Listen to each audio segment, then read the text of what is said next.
حضرت انس نے فرمایا کہ جب گھروں میں قرآن مجید پڑھا جائے تو اس میں فرشتے حاضر ہوتے ہیں اور شیاطین اس مکان سے دور بھاگ جاتے ہیں، اور اپنے رہنے والوں کے لیے وہ گھر فراخ اور کشادہ ہو جاتا ہے۔ اس میں خیر اور بھلائی زیادہ ہو جاتی ہے، شر اور فساد کم ہو جاتا ہے۔ اور جب گھر میں قرآن مجید نہ پڑھا جائے تو اس میں شیاطین حاضر ہوتے ہیں اور فرشتے اس مکان سے دور بھاگ جاتے ہیں، اور رہنے والوں کے لیے وہ گھر تنگ اور چھوٹا ہو جاتا ہے۔ اس میں خیر و برکت کم ہو جاتی ہے، شر و فساد زیادہ ہو جاتا ہے۔ یہ ہے گھروں میں بندش کی وجہ۔ اب لوگ کہتے ہیں نا اثرات ہو گئے، اثرات ہو گئے، تو اثرات تو ہم نے خود کر لیے۔ جب ہمارے گھروں میں کوئی تلاوت کرنے والا ہی نہ رہا، اور جس گھروں میں شیاطین کے ڈیرے ہوں گے، تو بتائیے شیاطین کے اثرات نہیں ہوں گے؟ در و دیوار پر بھی شیاطین کے اثرات ہوں گے، اور وہاں رہنے والے جو جسم ہوں گے ان پر بھی شیاطین کے اثرات ہوں گے۔ اور جب گھروں میں قرآن کی تلاوت ہوگی تو پھر وہاں اللہ کے فرشتوں کے ڈیر ہوں گے۔ ایک صحابی تہجد میں قرآن کی تلاوت کر رہا، حضرت اسید رضی اللہ عنہ، اور انہیں مزہ آ رہا، آواز بلند ہو رہی، اور قریب میں سواری بندھی ہوئی تھی، وہ بدکنے لگی، تو آپ ذرا آہستہ ہو گئے۔ پھر جب آہستہ ہوئے تو پھر مزہ آیا، پھر آواز بے اختیار بلند ہو گئی، سواری پھر بدکنے لگی، اس خیال سے کہ رسی ٹوٹے گی، بچہ لیٹا ہوا ہے، نقصان نہ ہو، پھر آہستہ کی۔ اسی حال میں نماز مکمل کی، سلام پھیرا، آسمان کی طرف دیکھا تو ایک چھتری نما چیز آہستہ آہستہ اوپر جا رہی، اور اس میں سفید کمکمے لگے ہوئی ہے۔ سو فجر کی نماز میں حضور علیہ الصلوۃ والسلام کے پاس فجر میں تشریف لائے، کہا یا رسول اللہ، میں نے یہ منظر اپنے گھر میں دیکھا ہے، نماز پڑھ رہا تھا، یہ کیفیت تھی، آسمان پہ دیکھا، یہ کمکمے تھے۔ تو حضور علیہ الصلوۃ والسلام فرمایا کہ اسید، کیا یہ اچھا ہوتا، صبح تک تو یوں ہی تلاوت کرتے رہتا، مدینہ کے لوگ اپنی آنکھوں سے دیکھ لیتے تیرے گھر میں اللہ کے فرشتے قرآن سننے آئے تھے، تیرے گھر میں اللہ کے فرشتے آئے تھے۔ میرے عزیزو، جہاں نیکیاں ہوا کرتے ہیں نا، وہاں فرشتے اکٹھے ہو جایا کرتے ہیں، اور جہاں گناہ ہوتے ہیں نا، وہاں شیاطین آ جایا کرتے ہیں۔ اگر ہمارے گھروں میں گناہوں کی گندگیاں ہوں گی، ظاہر ہے جہاں گندگی ہوتی ہے وہاں جراثیم تو ہوتے ہیں نا، اور جہاں جراثیم ہوتے ہیں وہاں بیماریاں ہوتی ہیں۔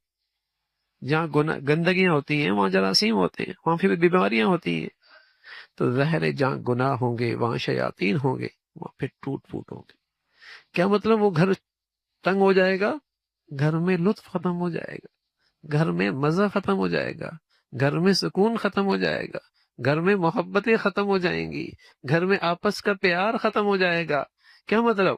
باہر جی لگے گا، گھر جی نہیں لگے گا، باہر جی لگے گا، گھر جی نہیں لگے گا۔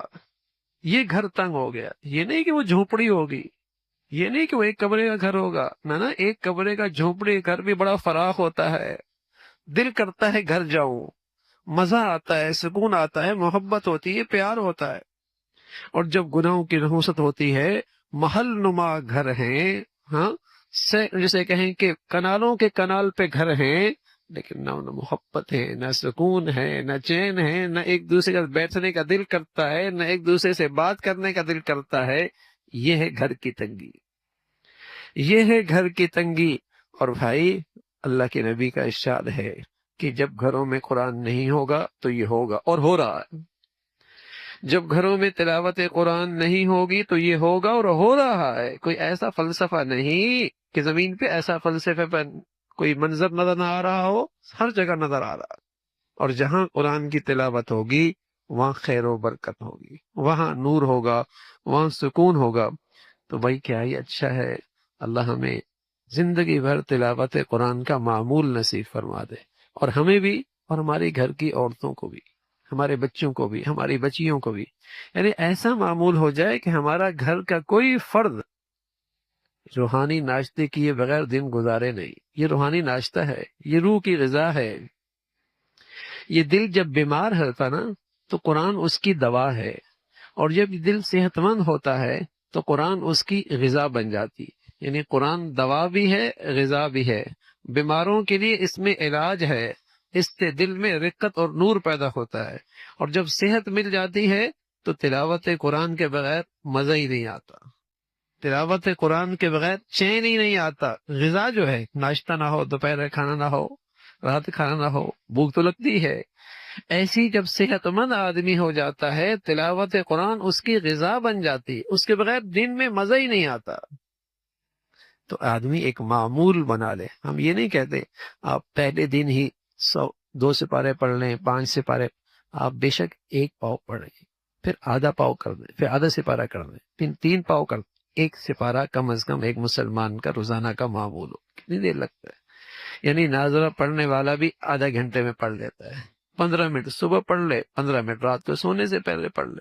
ارے میاں 24 گھنٹوں میں کیا میرے پاس آدھا گھنٹہ بھی تلاوت قرآن کے لیے نہیں ہے؟ آدھا گھنٹہ بھی نہیں ہے۔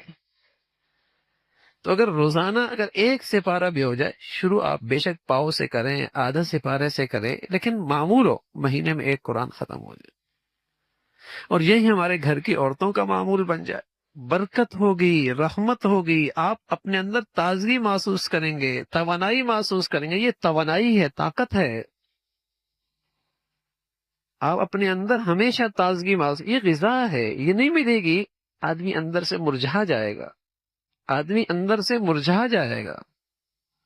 تو اس کو ہم اپنی زندگی کا معمول بنائیں، اور جو کوئی خوش نصیب ہے وہ زیادہ معمول بنا لیتا ہے، اور اچھی بات ہے۔ تو اس کو آدمی ہم اللہ کے ہاں جسے کہیں کہ اللہ سے مانگی بھی صحیح، اور ارادہ بھی کریں، اور عزم بھی کریں کہ انشاءاللہ اب کوئی دن ہمارا تلاوت قرآن کے بغیر نہیں گزرے گا، اور کبھی صبح نہ کر سکے، دوپہر کو نہ کر سکے، رات کو اپنا یہ معمول پورا کر لیں۔